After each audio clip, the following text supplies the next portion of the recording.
Good morning. स्वागत है आपका आपके इस बैच में। सिलेबस में आपके चल रहा है लिटरेरी टर्म्स, और अपने प्रीवियस क्लास में हमने लिटरेरी टर्म्स में कौन कौन सा किया था आपको तो याद ही होगा। हमने सोनेट पर क्लास कंक्लूड किया था और हमने बात किया था बैलेड की। आज हम जिस लिटरेरी जॉनर की बात करने चल रहे हैं, जिस लिटरेरी फॉर्म की बात करने चल रहे हैं, उसमें पहले हम ओड पर फोकस करेंगे और फिर हम आएंगे ओड के बाद एपिक पर। Right, the two points, the two topics that we have to discuss today वो है ode and epic. So let's start with ode. What is the meaning of the term ode, and what is the origin of the term ode, and how many types of odes are there in English? कितने type के odes होते हैं अंग्रेजी में, हम उसकी बात करेंगे। ओड का लिटरेरी रूट कहाँ से है, हम उसकी बात करेंगे। और उसके साथ साथ हम कुछ और भी चीजों पर कंसंट्रेट करेंगे कि इंग्लिश राइटिंग में देखा जाए तो कौन कौन ऐसा हुआ है जिसने ओड लिखा है और किस किस टाइप का ओड लिखा है। जैसे कि हमने आपको शुरू में ही बताया कि ओड के भी टाइप्स हैं, और basically there are 3 types of odes, जिसको हम पिंडारिक ओड, रेसियल ओड और इररेगुलर ओड के नाम से जानते हैं। इन सारे पॉइंट्स पर डिस्कशन करने के लिए आज की क्लास शुरू होती है। अब जैसे कि आपको पता है कि जितने भी लिटरेरी फॉर्म्स हैं, जितने भी लिटरेरी जॉनर हैं, almost all started in Greece. सब कुछ ग्रीस में ही शुरू होता है। तो ये ओड भी बेसिकली कहाँ शुरू होता है, इसका भी ओरिजिन ग्रीस में ही होता है। राइट, यूनान जिसको आप हिंदी में कहते हो, ये भी वहीं से आता है। और ओरिजिनली ये ऐसी पोयम हुआ करती थी that were meant to be performed. Right, जिसको परफॉर्म किया जाता था, किस लिए परफॉर्म किया जाता था? To celebrate the athletic winners. उनके यहाँ पर ओलंपिक गेम्स शुरू हुए थे। ओलंपिक गेम्स में विनर्स होते थे, जो लोग जीतते थे। ओलंपियन गॉड हुआ करता था और गेम्स हुआ करते थे। तो ओलंपियन गॉड्स, ओलंपियन विनर्स और ओलंपिक जो है नेम्स ऑफ गेम्स जो थे वो, उनके सेलिब्रेशन के लिए ओरिजिनली ओड की शुरुआत होती है। तो जब हम डेफिनेशन की बात करेंगे कि ओड क्या होता है, तो ओड की डेफिनेशन शुरू होगी कि ode is a lyric poem of any length. Right, ode is a lyric poem of any length that addresses a person or treats a theme in dignified, serious manner. Right? Ode is a lyric poem of any length. Ode is a lyric poem of any length. Right? पहली तो ये बात हो गई कि odd एक lyric poem होती है, किसी भी लेंथ की हो सकती है। और उसके बाद ये है right, lyric poem that addresses a person और a thing, that addresses a person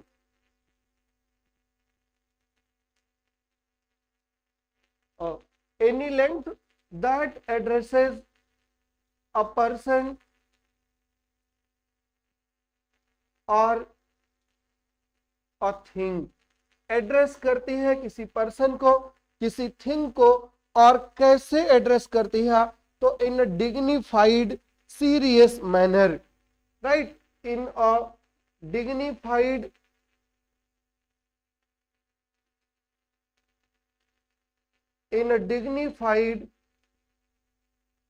serious manner. ये ओड की डेफिनेशन है कि ओड एक लिरिक पोएम होती है। लेंथ मैटर नहीं करता, वो छोटी भी हो सकती है और वो बड़ी भी हो सकती है, लेकिन किसी व्यक्ति या किसी वस्तु को ये संबोधित होती है। और संबोधन भी जो है बहुत सीरियस टाइप का होता है, डिग्निफाइड संबोधन होता है, राइट, बहुत ह्यूमरस काम नहीं होता, लाइट मूड नहीं होता है, बहुत सीरियसली एड्रेस किया जाता है। क्लियर?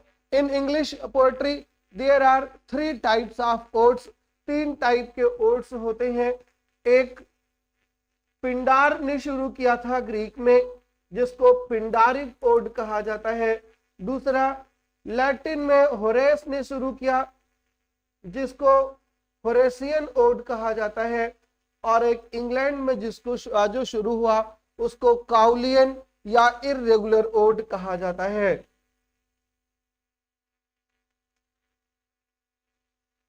और इर्रेगुलर ओड इसको कहा जाता है। ये बेसिकली 3 टाइप्स के ओड्स होते हैं। Pindaric ode is named after the Greek poet Pindar. Horatian ode is named after the Roman poet Horace. और जो थर्ड टाइप है Cowleyan ode was named after the English poet, right? English poet था, नाम था उसका Abraham जो है कुली, right? और उसी कुली से जो है नाम इकोलियन और इर्रेगुलर ओड हो गया है। पिंडार जो है 5th सेंचुरी बीसी का पोएट है। पिंडार 5th सेंचुरी बीसी का पोएट है, मतलब सबसे पुराना जो है फॉर्म ओड का वो 5th सेंचुरी बीसी का है और वो है पिंडार का। और बेसिकली पिंडार ओड किस लिए लिखते था? Written to commemorate, right, athlete या athletic victories and it was sung by chorus. तो Pindaric ode was written to celebrate,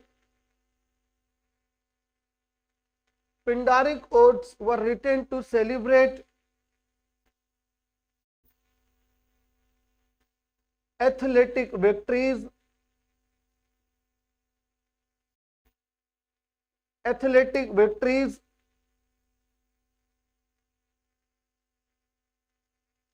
और Olympic games, Olympic gods, right? इनको सेलिब्रेट करने के लिए, इन्हीं को यूलोजाइज करने के लिए, इन्हीं के अप्रिसिएशन में, इन्हीं के प्रशंसा में लिखे जाते थे। और लिखे जाते थे किस लिए? गाने के लिए। और इनको गाता कौन था? Sung by coarse. और आपको पता है कि जो ग्रीक का जमाना है वो कोरस का जमाना है।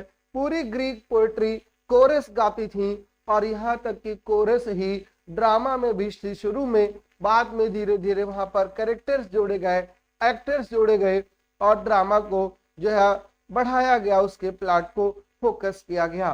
तो पिंडारिक ओड, पहली बात की Pindaric odes were written to celebrate Olympic gods, Olympic games और athletic victories. and Pindaric odes were sung by a group of singers, were sung by chorus, उनको गाते थे। और इनका पिंडारिक ओड का एक स्टैंजा स्ट्रक्चर भी हुआ करता था, जिसको स्ट्रोफी, एंटी स्ट्रोफी और इपोड 3 में डिवाइड किया गया था। पिंडारिक ओड को स्टैंजा स्ट्रक्चर जो था वो स्ट्रोफी, एंटी स्ट्रोफी और फिर इपोड, ये EPODE, ये स्ट्रेंजा स्ट्रक्चर था। मतलब जब कोरस स्टेज पर आते थे तो एक बार लेफ्ट में जाना, एक बार राइट में जाना। तो जब वो लेफ्ट में होते थे तो स्ट्रोफी उसको कहा जाता था, उस स्ट्रेंजा को। और फिर वो लेफ्ट से राइट की तरफ जाते थे तब उसको एंटी स्ट्रोफी कहा जाता था। और जब वो बीच में आ जाते थे सेंटर में, उसको इपोड कहा जाता था। तो ये 3 चीजें हैं, स्ट्रोफी, एंटी स्ट्रोफी और इपोड। ये स्ट्रेंजा स्ट्रक्चर है किस ओड का? पिंडारिक ओड का ये स्ट्रेंजा स्ट्रक्चर है। क्लियर? स्ट्रोफी ग्रीक ओड में होता है, पहली बात। दूसरी बात, the strophe usually consist of 2 or more lines, right, repeated as a unit. स्ट्रोफी में 2 लाइन होती हैं या 2 से ज्यादा लाइन भी हो सकती हैं। और जो एक यूनिट के फॉर्म में होती हैं, जो एक यूनिट के रूप में हुआ करती हैं, राइट। मॉडर्न यूसेज में तो जो स्ट्रॉफी का टर्म है, इसका मतलब ही कुछ और हो गया है। इसका मतलब हो गया है कि अ ग्रुप ऑफ और any group of words that form a distinct unit with in a poem. एक पोयम में कोई अगर 2 लाइन या 4 लाइन ऐसी है जो सबसे डिस्टिंक्ट है, उसको स्ट्रॉफी कहा जाता है। लेकिन जो ग्रीक में हुआ करता था, तो 2 लाइन या 2 से ज्यादा लाइन की एक ग्रुप ऑफ जो है लाइंस होती थी, जो शुरुआत में होती थी, उनको जो है स्ट्रॉफी कहा जाता था। Antistrophe second section of an ode. Ode का सेकेंड सेक्शन जो था, उसको एंटी स्ट्रॉफी कहा जाता था। And it is structured the same way as the strophe, but there is a but, typically offers a thematic counterbalance, right. Typically ये thematic counterbalance को offer करता है। जो इपोड होता है, दिस सेक्शन ऑफ जो है or stanza typically has distinct metre and length from the strophe and antistrophe. Antistrophe और स्ट्रॉफी से इसकी लाइंस भी वेरी करती हैं, और ये दूसरे मीटर में भी लिखा जाता है। और करता क्या है काम, ये पूरे ओड को समराइज करने का काम करता है, कंक्लूड करने का काम करता है। अगर हम पिंडारिक ओड के यूसेज की बात करें, तो इंग्लिश में जो रोमांटिक पोएट्स हुए हैं, right, romantic poets wrote many odes and all of which explored intense emotions. जैसा कि रोमांटिसिज्म के बारे में हमने आपको बताया भी था कि romanticism is basically known for feelings, basically known for emotions. Romanticism दिल की बात करता है, दिमाग की बात नहीं करता। तो जो रोमांटिसिज्म के ओड्स हैं, they are filled with emotions, emotions उसमें भरे हैं। while romantic odes devise in form and meter from the traditional Greek ode, जिसको पिंडारिक ओड कहते हैं, they all tend to follow some kind of traditional verse structure. For example, अगर हम बात करें तो पी.बी. शैली का एक ओड है, ode to the West Wind. Ode to the West Wind उन्होंने ऐसा सपोज किया जाता है कि अपने बेटे के डेथ के बाद लिखा था, राइट। वो आयम्बिक पेंटामीटर में पूरा ओड ही लिखा हुआ है, और 3-3 लाइन का आप देखिए वहां पर भी स्ट्रक्चर तो है, तर्जा राइमा का स्ट्रक्चर है। तो ये पिंडारिक ओड का एक एग्जाम्पल है, राइट। और पिंडारिक ओड के बाद अगर हम दूसरे ओड की बात करें, फिर अभी कंट्रास्ट भी कर देंगे। जो होरेसियन ओड है, होरेसियन ओड जो लैटिन पोएट था होरेस, HORACE, होरेस ने शुरू किया था, रोमन पोएट था, उसी को लैटिन पोएट कहा जाता है, और वो 1st सेंचुरी BC में था, राइट। एक 5th सेंचुरी BC और एक 1st सेंचुरी BC। इसका मतलब है कि पिंडार 400 साल पहले करीब था होरेस के। होरेस ने इसको बाद में शुरू किया, जो है कहाँ पे शुरू किया, जो है रोम में शुरू किया, इसलिए क्योंकि वो रोमन पोएट था और रोम की भाषा लैटिन थी, इसलिए होरेस को लैटिन पोएट भी कहा जाता है। डिफरेंस क्या हुआ इसमें कि जो पिंडार के ओड हुआ करते थे, वो पूरी तरीके से गॉड और एथलीट्स पर हुआ करते थे, उन्हीं की अप्रिसिएशन में थे। होरेस ने क्या किया, होरेसियन ओड्स जो है they are more meditative and personal, right. Horace ने ओड को क्या बना दिया, होरेसियन ओड्स जो है ये पर्सनल ओड होते हैं, और पर्सनल ओड के साथ वो मेडिटेटिव या रिफ्लेक्टिव होते हैं, फिलोसॉफिकल ओड होते हैं होरेस के, राइट। होरेसियन ओड्स जो है वो फिलोसॉफिकल ओड्स होते हैं। होरेसियन ओड ट्रेडिशनली जो है explores intimate scenes of daily life, right. Daily life की जब वो बात करते हैं, इसीलिए वो पूरी तरीके से पर्सनल हो जाते हैं। बोथ टाइप्स, पिंडारिक और होरेसियन, they employ regular stanzaic and metrical pattern, right। Regular stanza pattern होता है, रेगुलर जो है उनका राइटिंग स्टाइल होती है। होरेस के साथ थोड़ा सा ये है कि जो बिल्कुल फिक्स्ड स्ट्रक्चर हुआ करता था स्ट्रॉफी, एंटी स्ट्रॉफी और रिपोर्ट का, इससे वो बाहर निकलते हैं। Horace broke away from the strict structure of the Pindaric code and focused on more personal informal topics. Horatian odes were revived in England during the Renaissance but were not meant for public performances.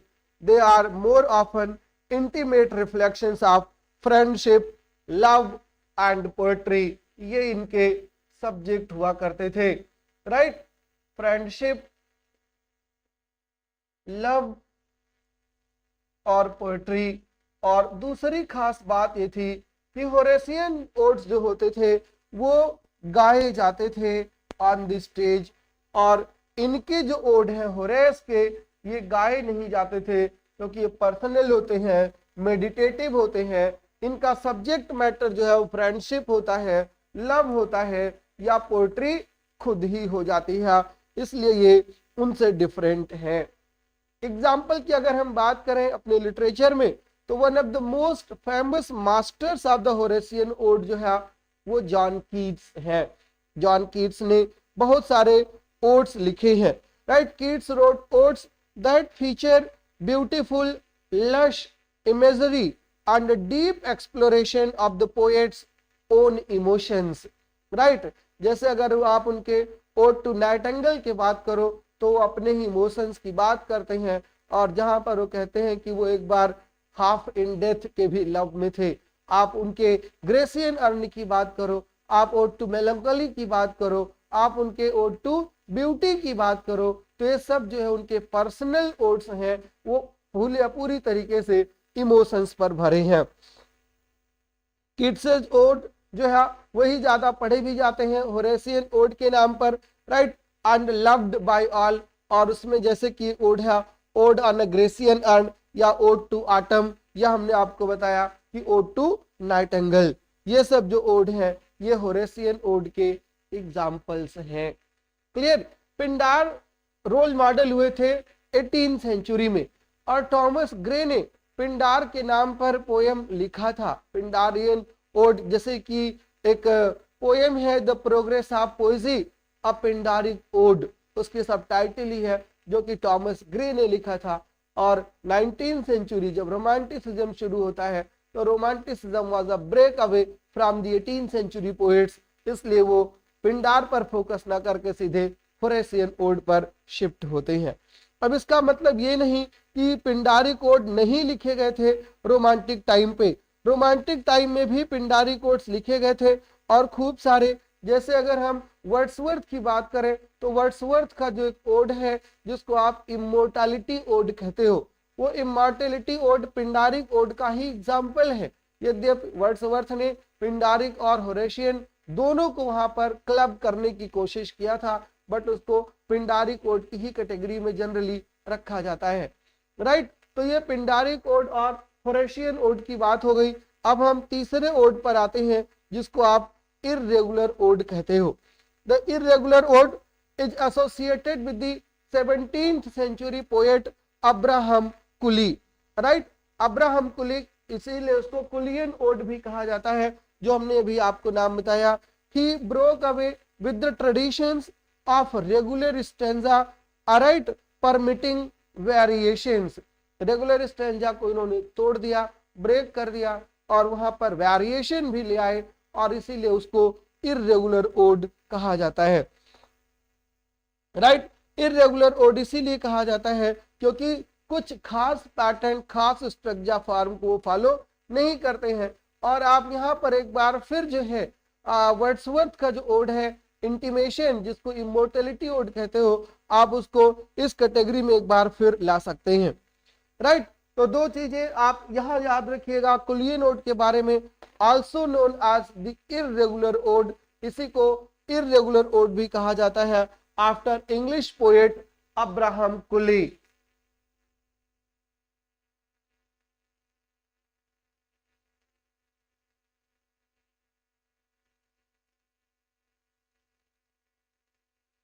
After English poet Abraham Cowley. तो ये दो तो पिंडारिक और Horatian, ये तो विदेशी content थे, विदेशी स्ट्रक्चर था। और इर्रेगुलर ओड जो हुआ वो कौन सा ओड हो गया? वो अब्राहम कुली, जो 17th सेंचुरी का एक पोएट था, मिल्टन का कंटेम्पररी था, उसने शुरू किया था और मेन लाइन से हट करके इसने ओड डेवलप करना शुरू किया था, राइट। मेन लाइन से हट करके, राइट, इट जो है क्या किया इसने, जो स्टेंजा फॉर्म था उसको पूरी तरीके से छोड़ दिया। जैसे यहाँ पर 3 का स्टेंजा फॉर्म था, होरेस ने 2 लाइन या 4 लाइन का स्टेंजा बनाया, और इर्रेगुलर ओड किसी को भी फॉलो नहीं करता था। तो जो किसी को फॉलो नहीं करे उसी को हम इर्रेगुलर ओड कहते हैं। तो these are the 3 forms of ode, जिसको पिंडारिक, होरेसियन और इर्रेगुलर ओड कहा जाता है। कोई दिक्कत, कोई डाउट, कोई क्वेश्चन, कोई सजेशन हो तो बताइए, नहीं फिर हम आगे बढ़ते हैं।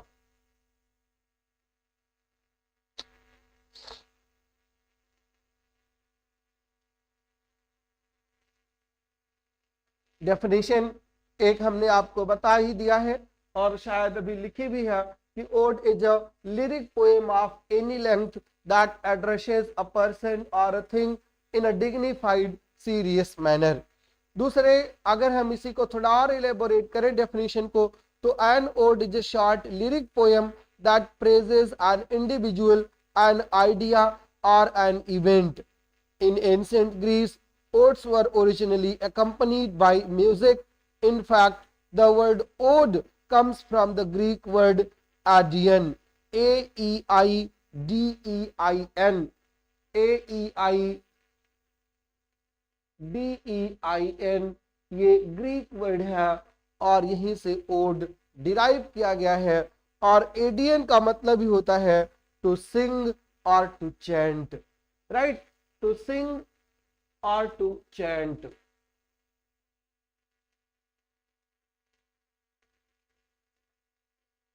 राइट। ये एडियन का मतलब होता है, और इसी से जो है ओड बना है। मतलब ओड के टर्म में ही चैंटिंग और सिंगिंग इम्प्लिसिट है, तो उसको चैंटिंग या सिंगिंग के लिए लिखा ही जाना है।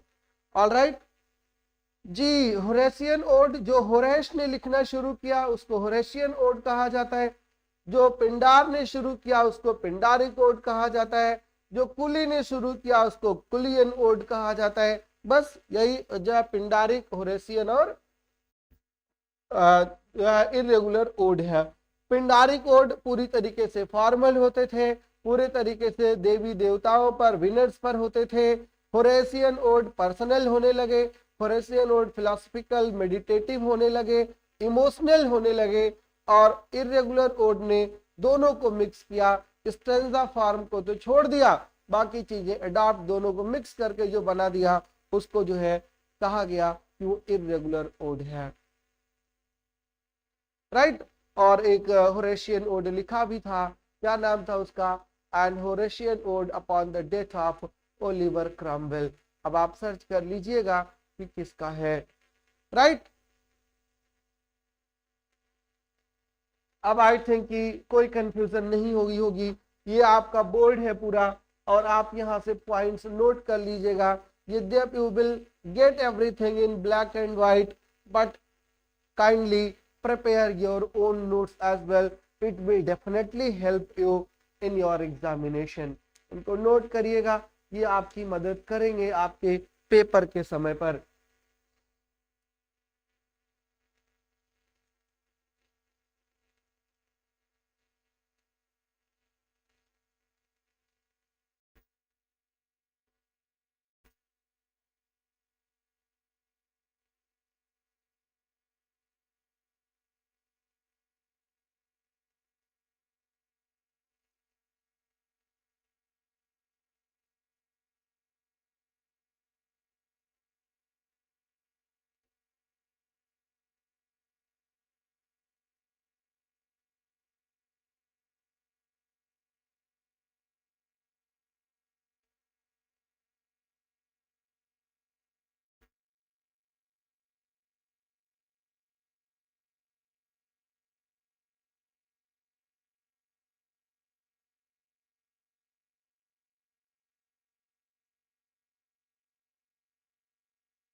The next point that we have to discuss today is epic. And epic is one of the oldest genre of literature.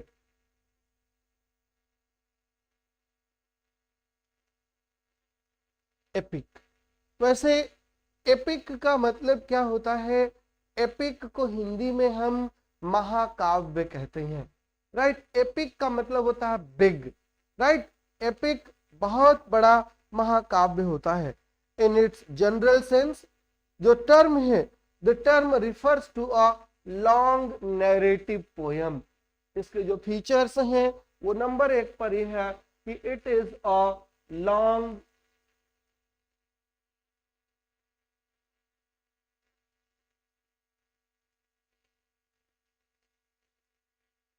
Narrative poem. एक लंबी सी स्टोरी होती है, नैरेटिव स्टोरी होती है। नैरेटिव का मतलब जिसको जो नैरेट किया जाए, जिसको गा करके या बताया जाए, उसको एपिक कहा जाता है। पोयम यहाँ पर लगा हुआ है, इसका मतलब है कि ये पोएट्री का ही एक फॉर्म है, अ लॉन्ग नैरेटिव पोयम। फोकस किस पर करती हो long narrative poem? It focuses on a heroic figure or group. It focuses on a heroic figure और अ ग्रुप। या तो कोई ऐसा बंदा होगा जो आदमी ना हो करके सुपर ह्यूमन हो, उससे थोड़ा ऊपर हो, जिसको सुपर ह्यूमन आप कह रहे हैं, या वो गॉड लाइक कैरेक्टर्स हो, राइट। तो इसके जो कैरेक्टर्स होते हैं या तो वो खुद गॉड ही कैरेक्टर्स हो जाएंगे, जैसे आप रामायण में देखिए राम ही कैरेक्टर है, वही प्रोटैगनिस्ट है, तो वो खुद गॉड है। रामायण में आप महाभारत में देखिए, महाभारत में कृष्ण है, वो खुद ही गॉड है।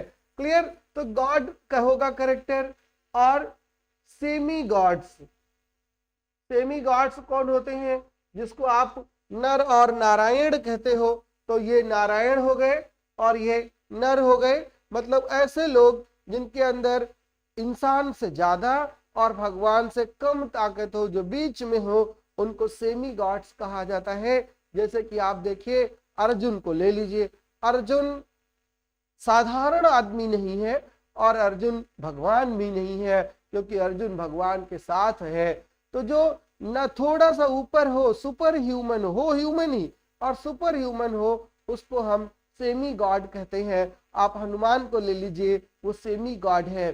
बेसिकली वो देवता भगवान तो नहीं बन पाया है, लेकिन इंसान से ऊपर और भगवान के बिल्कुल पास जाकर के बैठ गया है, उसको हम बोलते हैं कि वो सेमी गॉड लाइक कैरेक्टर्स है, राइट। तो एपिक पोएट्री एक लॉन्ग नैरेटिव पोएम होती है। It focuses on heroic figure और ग्रुप एंड ऑन इवेंट्स, ऐसे मुद्दे लेती है, right, that form the cultural history of a nation और अ tribe.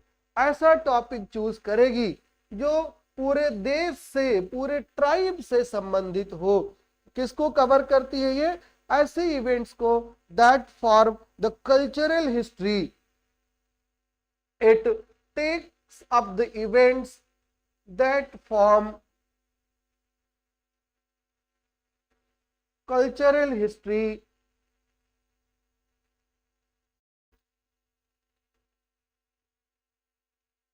that form cultural history of a nation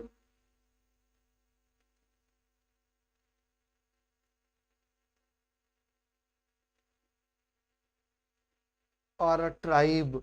जो सांस्कृतिक विरासत होती है, राइट, सांस्कृतिक इतिहास जो होता है किसी देश का या किसी एक कम्युनिटी का, उस सब्जेक्ट को लेकर के चलती है। मतलब सिर्फ कहानी ही, पोएम ही बड़ी नहीं होगी, सब्जेक्ट भी बड़ा होगा, राइट, पात्र भी बड़े होंगे। और जब सब्जेक्ट बड़ा होगा, पात्र बड़े होंगे, कहानी बड़ी होगी, सब कुछ जब बड़ा ही होगा, तो वही क्या बन जाएगा? वही एपिक बन जाएगी, उसी को महाकाव्य कहा जाएगा। जो एपिक का हीरो होगा, राम के टाइप का हीरो, पूरी जिंदगी वो क्या करेगा, he will undergo a number of a series of adventures, right? सबसे पहले शुरुआत में ही, बचपन में ही विश्वामित्र के साथ चले जाना, राक्षसों से लड़ना झगड़ना, जीतना, शादी करना, और शादी के तुरंत बाद ही फिर जंगल चले जाना, और वो भी 14 वर्ष के लिए, और पूरे जंगल में एडवेंचर्स करते रहना, राक्षसों से मुक्त करते रहना पूरी धरती को, और राक्षसों को मुक्त करते करते सबसे बड़े वाले एडवेंचर लंका पहुंच जाना, ये एपिक के लक्षण होते हैं, राइट? ये आप अर्जुन को देखिए महाभारत में कि कहां से जन्म से लेकर के और अंत तक सीरीज ऑफ एडवेंचर्स के थ्रू उसको गुजरना पड़ता है, यहाँ तक कि अपने परिवार वालों के खिलाफ ही लड़ना भी पड़ता है, लड़ता भी है और जीतता भी है। और महाभारत भारत ही नहीं पूरी दुनिया का सबसे बड़ा महा इसीलिए लगा हुआ है, सबको समाहित करने वाला विषय था, जिससे सब कहीं ना कहीं से प्रभावित हो रहे थे और सब ने एक दूसरे के लिए सपोर्ट भी किया था। और अगर हम एपिक की, ये तो फीचर्स हो गए, अगर हम एपिक के कन्वेंशन की बात करें, अगर हम एपिक की परंपराओं की बात करें कि एपिक की शुरुआत कहाँ से होती है, तो एपिक की शुरुआत जो है एक इन्वोकेशन से होती है। इन्वोकेशन का मतलब होता है पूजा या प्रार्थना। जैसे हम हिंदुस्तान में भारतीय हिंदू होने के नाते जब कोई काम शुरू करते हैं तब बोलते हैं श्री गणेशाय नमः। तो जो श्री गणेशाय नमः है इसी को इन्वोकेशन कहा जाता है। एपिक भी उसी इन्वोकेशन से शुरू होती है, राइट? इन्वोकेशन किसका होता है? जो राइट कन्वेंशंस की अगर हम बात करें, एपिक लिखी कैसे जाती है, तो उसकी बात है ये तो हो गया कि एपिक होती क्या है। और ये लिखने की परंपरा पर मैं आपको बता रहा हूं कि नंबर 1 पर इन्वोकेशन होता है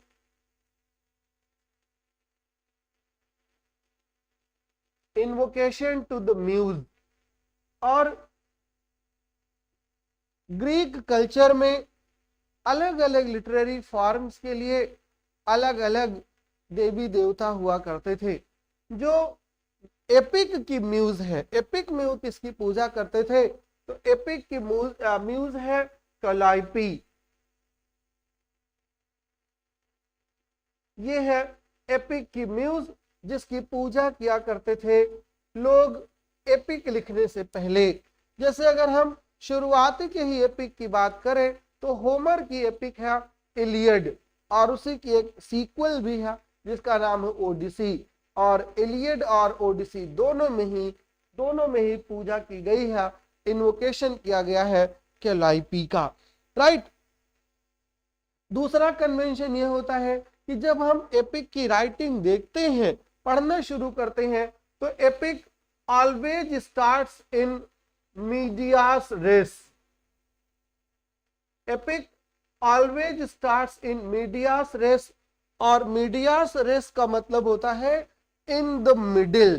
क्या मतलब होता है मीडियास रेस का?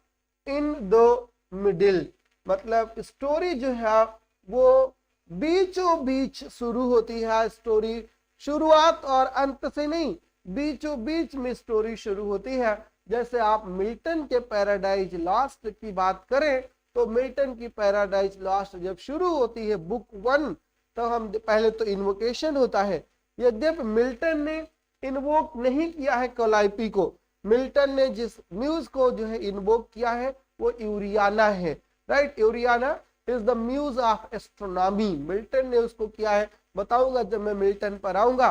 बट फिलहाल आप इसको समझ लीजिए कि कहां से शुरू होती है। देखता है बुक 1 में ही कि जो सैटर्न है, Saturn is lying in the valley of fire. आग की घाटी में पड़ा हुआ है, वहां से उठता है, अपने लोगों को इकट्ठा करता है, सबसे बात करता है और एक फोर्स बनाने की सोचता है, राइट? जबकि एपिक ये बिल्कुल बीचों बीच की स्टोरी है। बाद में मिल्टन बताता है कि शुरू में हुआ क्या था, how he revolted against God. जो आज सैटर्न है ना, he was not Satan but he was an angel and he was very close to God, but now he has become a fallen angel। अब उसका पतन हुआ है because God से उसने रिवोल्ट किया था। तो ये स्टोरी बाद में बताई जाती है, मीडियास रेस का मतलब story starts in the middle of the story, sorry epic starts in the middle of the story. Epic हमेशा स्टोरी के बीचों बीच में शुरू होती है और फिर फ्लैशबैक होता है, और फ्लैशबैक के बाद जो है आगे की तरफ स्टोरी जाती है, दोनों तरफ प्रोसीड करती रहती है, बिल्कुल बीचों बीच में कहानी शुरू होती है, वो होती है एपिक। तो एपिक राइटिंग के कन्वेंशन है जहां पर आपको इन्वोकेशन करना है म्यूज की। एपिक की म्यूज है कैलाइपी और मीडियास रेस।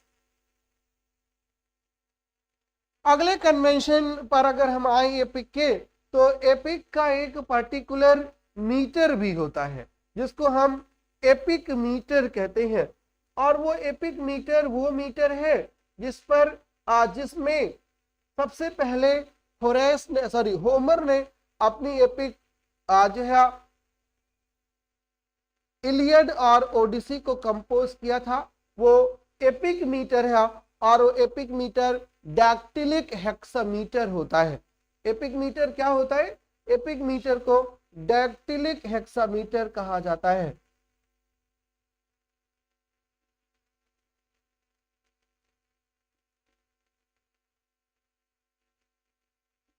राइट, डैक्टिलिक हेक्सामीटर होता है एपिक।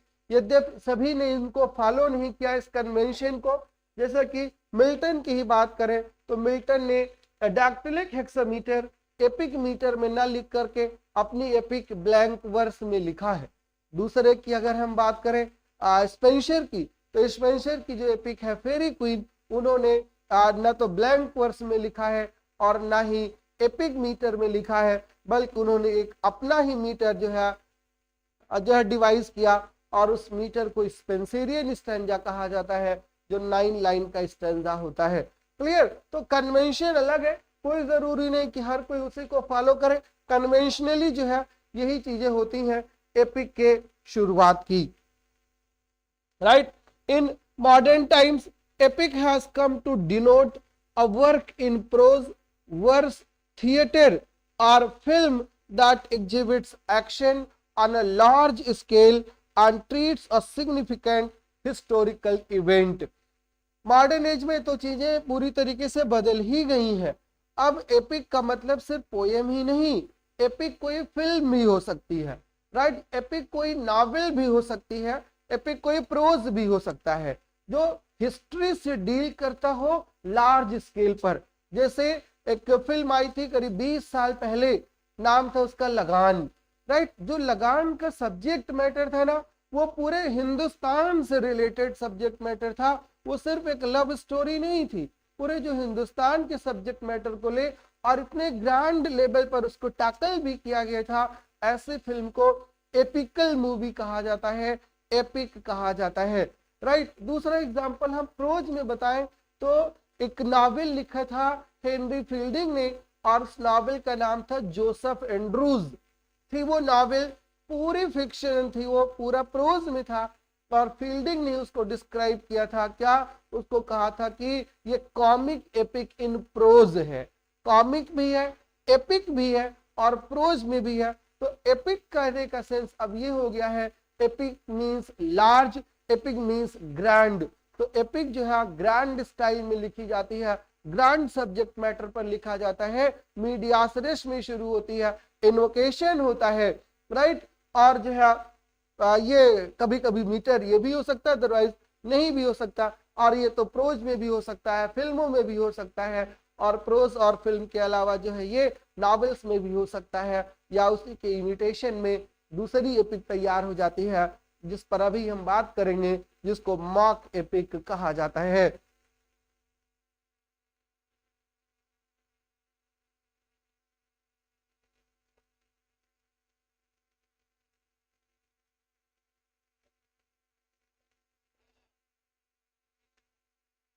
कुछ पल्ले पड़ रहा है ना?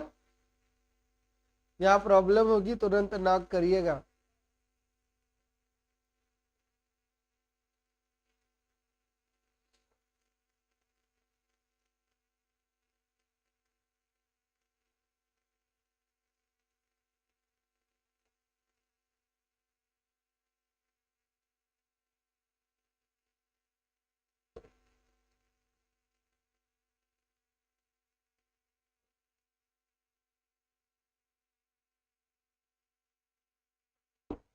बेसिकली एपिक दो प्रकार की होती है, एक को प्राइमरी एपिक कहा जाता है और दूसरे को सेकेंडरी एपिक कहा जाता है। प्राइमरी एपिक और सेकेंडरी एपिक, प्राइमरी एपिक को ही ओरल एपिक कहते हैं और इसी को ही सेकेंडरी को ही लिटरेरी एपिक कहते हैं। एक ओरल एपिक होती है और एक साहित्यिक एपिक होती है। दो टाइप के ये महाकाव्य होते हैं। अब सोचिए महाकाव्य ओरल कैसे हो सकता है या लिटरेरी कैसे हो सकता है, कैसे उसको लिटरेरी बनाया जाए। प्राइमरी एपिक्स जो होती हैं they are the direct expression, direct expression होती हैं किसका, ऑफ द कल्चर, उस संस्कृति का वो डायरेक्ट एक्सप्रेशन होती हैं। दे डिपिक्ट, जो वो डिपिक्ट करती हैं। और सबसे बड़ी बात ये है जो ऐसी स्टोरी होती हैं जो ओरली ट्रांसमिट होती हैं, राइट, कहीं पे लिखी नहीं होती हैं। बेसिकली वो कैसे होती हैं, वो ओरल ट्रांसमिशन से, ओरल मतलब by the way of mouth, by the word of mouth वो एक व्यक्ति से दूसरे व्यक्ति तक पहुंचती हैं दादी माँ के कहानियों की तरह। उसको प्राइमरी एपिक कहा जाता है। ओरल इसीलिए कहा जाता है क्योंकि ट्रांसमिशन जो है वो ओरल होता है, राइट। ओरल सुना सुना करके जो है आगे उसको बढ़ाया जाता है, उसको पहुंचाया जाता है। तो प्राइमरी एपिक्स के बारे में ये जान लीजिए कि primary epics are the direct expressions of the culture they depict, जिन कल्चर को डिपिक्ट करती हैं उनका वो डायरेक्ट एक्सप्रेशन होती हैं। और दूसरी बात उनके बारे में ये है they are composed orally, oral composition उनका होता है। ओरल कंपोजिशन कैसे होता है, तो वो परफॉर्मेंस के लिए होता है। जैसे आपने हिंदी में आल्हा सुना होगा, रेडियो पर पहले आता था और लोगों के यहाँ फंक्शन भी होता था तो उसमें भी सुनाया जाता था, अब तो बहुत कम हो गया है। तो आल्हा जो है वीर रस की कविता हुआ करती थी आल्हा और उदल के बारे में। और गांव में जब फंक्शन होता था तो एक नैरेटर होता था और खड़ा होकर के वो उस स्टोरी को सुनाता था, उसको एपिक कहा जाता है। वो ओरल ट्रांसमिशन होता था, कन्वेंशन और हमारे कल्चर से भी था। आल्हा उदल जैसे कि बुंदेलखंड से थे तो बुंदेलखंडी कल्चर और वो भाषा भी लिए होता है। तो जो प्राइमरी एपिक्स होती हैं वो ऐसे ही होती हैं, वो जो है डायरेक्ट एक्सप्रेशन होती है उस कल्चर का जिस कल्चर की वो बात करती हैं और बाय वे ऑफ जो है वर्ड ऑफ माउथ हम तक पहुंचती हैं। दे आर ट्रांसमिटेड ओरली और ट्रांसमिशन के साथ उनका परफॉर्मेंस होता है बिफोर एन ऑडियंस। ये प्राइमरी होती हैं। तो प्राइमरी या ओरल के लिए क्या जरूरी है, ओरल के लिए जरूरी है कि they are narrated, they are narrated in front of an audience, audience के फ्रंट पर उनका नरेशन होता है, राइट। डायरेक्ट एक्सप्रेशन होती हैं, direct expression of the culture,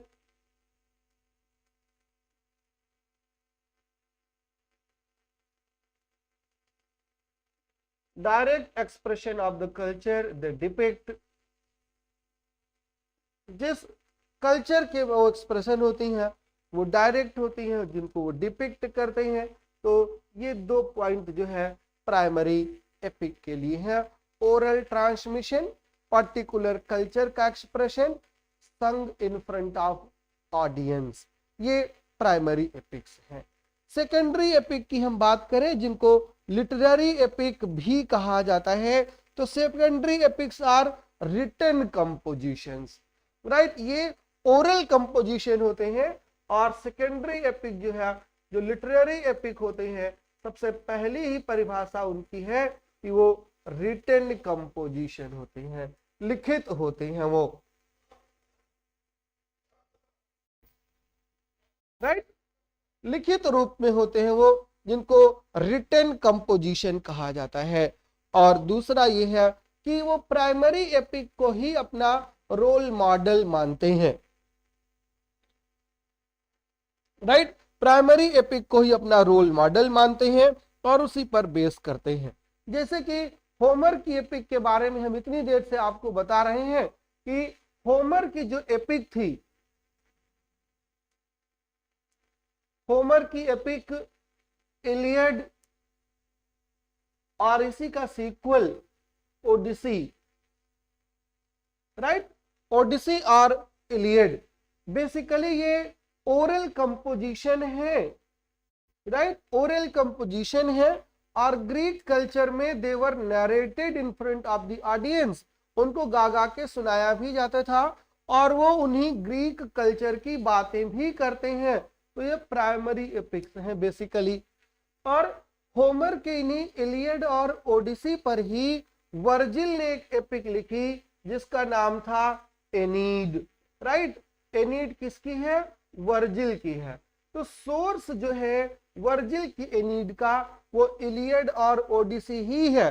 जैसे इलियड जो है एक वार पोएम है और Odyssey is a poem about a long journey, और एनीड में जो है दोनों को मिक्स कर दिया था वर्जिल ने, राइट। एनीड की जो 12 बुक्स हैं, 6 बुक्स वार पोएम्स पर है और 6 बुक जो है एनीड के जर्नी पर है। तो एनीड के लिए प्राइमरी सोर्स जो है वो प्राइमरी एपिक ही थी, लेकिन ये जो प्राइमरी सोर्स मान करके लिख दिया गया उसको हम सेकेंडरी एपिक या उसको लिटरेरी एपिक कहते हैं। क्लियर? लिटरेरी एपिक कहते हैं, उसी को सेकेंडरी एपिक कहा जाता है। दूसरे एग्जाम्पल की हम बात करें तो मिल्टन की पैराडाइज लॉस्ट,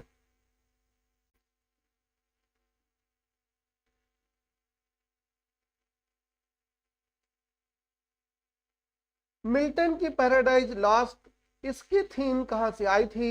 इसकी थीम बेसिकली बाइबिल से आई थी, राइट। बाइबिल से बेसिकली इसको लिया गया था और बाइबिल में स्टोरी बताई गई थी फॉल ऑफ ईडन की, राइट। फॉल ऑफ जो है ईडन गार्डन की स्टोरी वहां बताई गई थी और मिल्टन ने वहां से सब्जेक्ट मैटर लिया और फिर अपनी पूरी एपिक तैयार कर दी।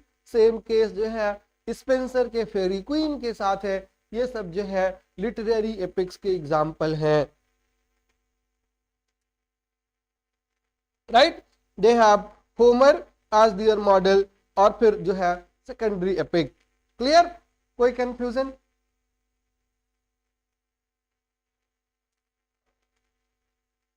No confusion?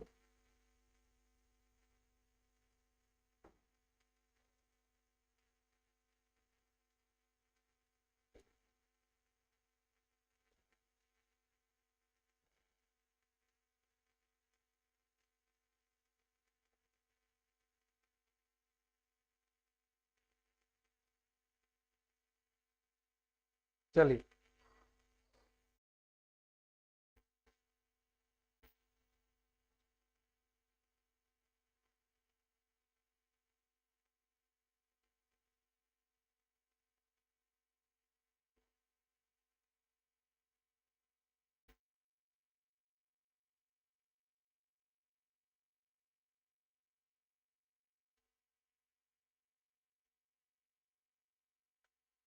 एपिक से एक और फॉर्म जनरेट होता है जिसको हम मॉक एपिक कहते हैं, राइट। एपिक से फॉर्म आता है जिसको मॉक एपिक कहा जाता है। और एपिक जब ड्रामा में आता है तो एक ड्रामा बनाता है जिसको एपिक थिएटर कहा जाता है। वैसे epic theatre is not the part of your syllabus, इसलिए हम एपिक थिएटर की बात नहीं करेंगे। हम बात कर लेते हैं थोड़ा बहुत मॉक एपिक की, राइट। एक चीज और, एपिक को जो है एक और नाम से जाना जाता है। Epic is also known as heroic poem. Heroic poem epic को कहा जाता है because it deals with heroes and heroic subjects, उनसे डील करती है, इसलिए हीरोइक पोयम कहा जाता है। और इनिशियली जो ट्रेजेडीज थी, जो ड्रामा थे, उनके सब्जेक्ट मैटर इन्हीं एपिक से लिए गए थे, खास करके होमर के इलियड और ओडिसी से। और इसके नकल में पैरोडी जिसको कहते हैं, एक और एपिक आती है जिसको मॉक एपिक कहा जाता है। मॉक एपिक को मॉक हीरोइक पोयम भी कहते हैं। Mock epic is also known as mock heroic poem. Mock heroic poem कहा जाता है। मॉक का मतलब क्या होता है? मॉक का मतलब होता है मिमिक्री करना। मॉक का मतलब होता है कि पैरोडी करना, किसी का मजाक उड़ाना, ये होता है मॉक करना। और ऐसी पोयम जो एपिक का मजाक उड़ाए उसको मॉक एपिक कहते हैं।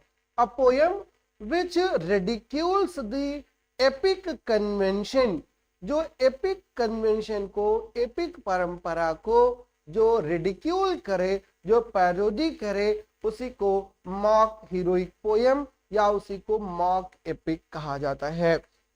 राइट?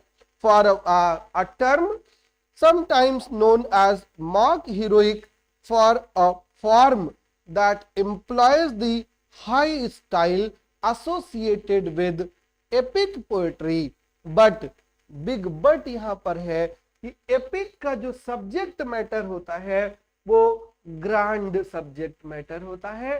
हमने अभी आपको बताया कि वो नेशनल लेवल या ट्राइब के लेवल पर, कम्युनिटी के लेवल पर होता है। जब हम मॉक हीरोइक की बात करते हैं तो इसका सब्जेक्ट मैटर जो है बहुत ही ट्रिवियल होता है। ट्रिवियल का मतलब इनसिग्निफिकेंट होता है। इनसिग्निफिकेंट सब्जेक्ट मैटर ये ले लेते हैं। राइट? इनसिग्निफिकेंट सब्जेक्ट मैटर या ट्रिवियल मैटर लेते हैं और उस ट्रिवियल मैटर को बताते कैसे हैं? बिल्कुल ग्रांड स्टाइल में। राइट? इसी को हम एक फ्रेज के थ्रू जानते हैं, to make a mountain of a molehill. तिल का ताड़ बनाना जिसे आप कहते हो, माउंटेन बना देना मॉल हिल से, वो काम होता है। सब्जेक्ट जो है वो तो मॉल हिल है और स्टाइल जो है वो माउंटेनियस है, वो ग्रैंड स्टाइल है। तो इससे होगा क्या कि आप ग्रैंड स्टाइल जो एपिक के लिए यूज की जाती थी, आप यूज उसका करोगे, लेकिन जो सब्जेक्ट मैटर होगा वो छोटा हो जाएगा, ट्रिवियल हो जाएगा। और अगर सब्जेक्ट मैटर और स्टाइल दोनों मैच नहीं करती है तो पोयम जो है सबलाइम नहीं हो पाएगी, पोयम को स्ट्रेचर नहीं मिल पाएगा और क्या हो जाएगा, वो एक मजाक उड़ेगा पोएट्री का, और इसीलिए उसको मॉक हीरोइक पोयम कहा जाता है। It deals with trivial subject matters in grand style. Right? Style तो ग्रैंड होगी, एपिकल कन्वेंशन होगा और सब्जेक्ट मैटर जो होगा वो बहुत ट्रिवियल होगा, उसीलिए उसको मॉक हीरोइक पोयम कहा जाता है। एग्जाम्पल पर हम आए तो रेप ऑफ द लॉक है अलेक्जेंडर पोप की poem. Rape of the lock 5 cantos में तो लिखा है उसको अलेक्जेंडर पोप ने, लेकिन बात किसकी है, मुद्दा किसका है? कोई ऐसा मुद्दा नहीं है जो पूरे इंग्लैंड से संबंधित हो, बट मुद्दा एक लड़की के हेयर के 2 हेयर से है। उसके 2 लॉक्स होते हैं एंड वो 2 locks were raped by a person. Right? और उसी पर पूरी पोयम हो जाती है और इसीलिए उसका नाम मॉक एपिक है। He adopted all the epical conventions, but he chose the subject matter that was insignificant, and that's why it became a ridiculous poem. It became a poem that mocks the epical convention. जो उसको convention को ही mock करती है उसी का मजाक उड़ाती है। Right? तो छोटी सी चीज पर 2 लॉक्स पर पूरी पोयम लिख देना। और हाँ, जैसे कि आप अगर इलियड आपने पढ़ा होगा तो वहां पर आप देखिए जो बड़े बड़े गॉड्स और गॉडेसेस आते हैं एंड दे साइड पार्ट भी करते हैं, वो कभी को जो है कुछ तो ग्रीक के साइड होते हैं और कुछ ट्रोजन के साइड होते हैं।